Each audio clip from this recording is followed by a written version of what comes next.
This video is brought to you by catbeast.com. Design your own custom snapbacks and hats.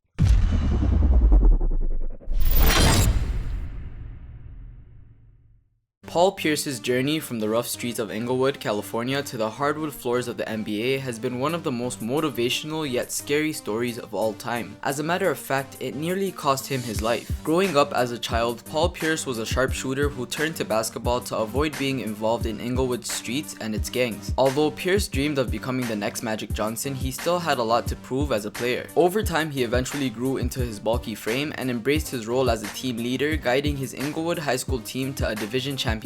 University of Kansas coach Roy Williams saw a lot of potential in Pierce and decided to challenge him. Williams had convinced Pierce, who was California's top college prospect at the time, to join him and his team as a member of the Kansas City Jayhawks. Of course, Pierce would agree, considering he was trying to get as far away from the streets as possible. As time went by, Paul Pierce began to adjust to his new team, and by his sophomore year, Pierce was the leading scorer on a team full of NBA-bound players. Although the Jayhawks were stopped short of winning the 1997 national championship, everyone knew that Paul Pierce was the next big thing. So when he entered the 1998 NBA draft the following year, he was considered a top 5 pick. To everyone's surprise, Pierce was drafted 10th overall in the first round by the Boston Celtics, the team that Paul Pierce hated growing up as a kid. Paul Pierce arrived in Boston and was determined to turn around the young and struggling Celtics team. Standing at 6'7" and weighing 220 pounds, Paul Pierce was ready to show the league the damage he was capable of doing. Unfortunately for him, he was cut short by a severe ankle injury in his rookie season. Still, as a rookie, he surprised many. He was 10th in NBA 3-point field goal percentage and averaged 16.5 points, 6.4 rebounds, and 1.71 steals in 34 minutes a game. By his second season, Pierce was playing up to his potential. Him and his teammate Antoine Walker began laying the foundation for a return to greatness to one of history's most famous franchises. Paul's 19.5 points and 35.4 minutes per game were both second on the team, trailing Antoine Walker. He was second in the NBA in steals per game with 2.08, but on a subtle night in September, all his hard work would come to an end.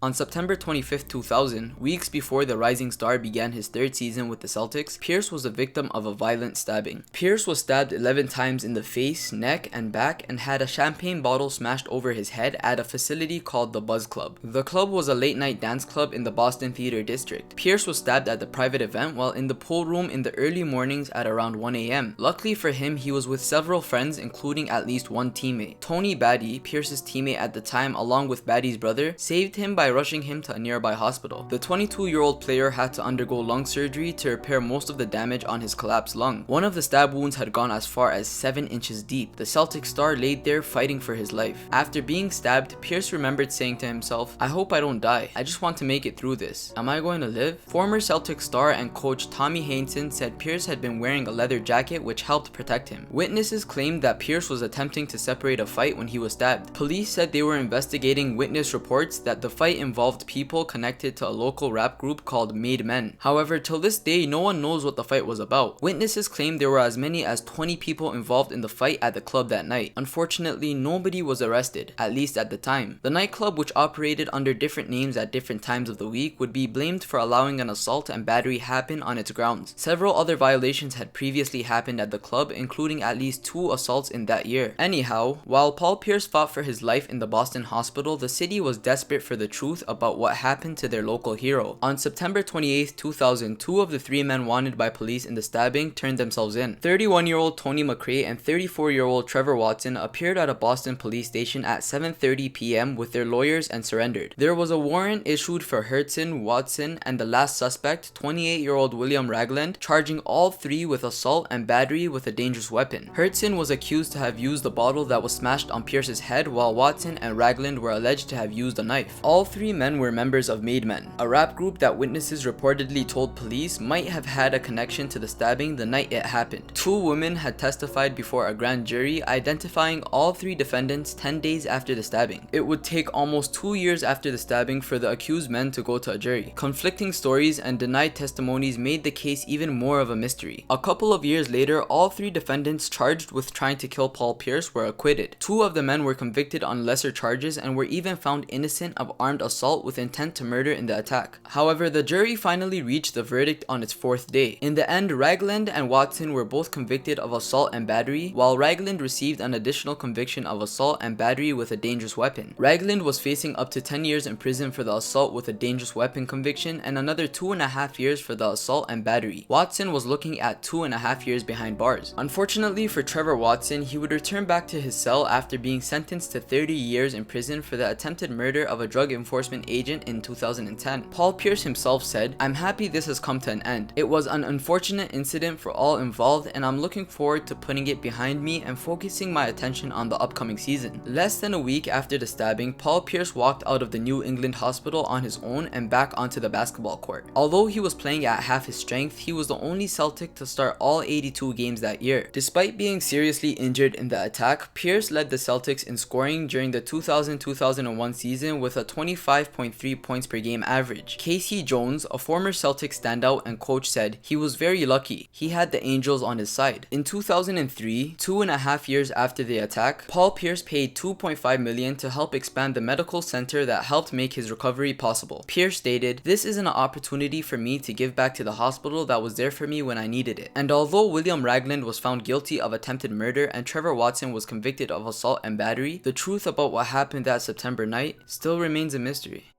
And that concludes the video. As always, if you enjoyed this video and would like to see more content, make sure to leave a like and subscribe. If I made any mistakes or missed anything that you felt should have been included, please let me know. Also, if you have any recommendations for future videos, such as interesting stories or topics like this, please feel free to leave them in the comment section down below. As always, thanks for watching NBA Insider.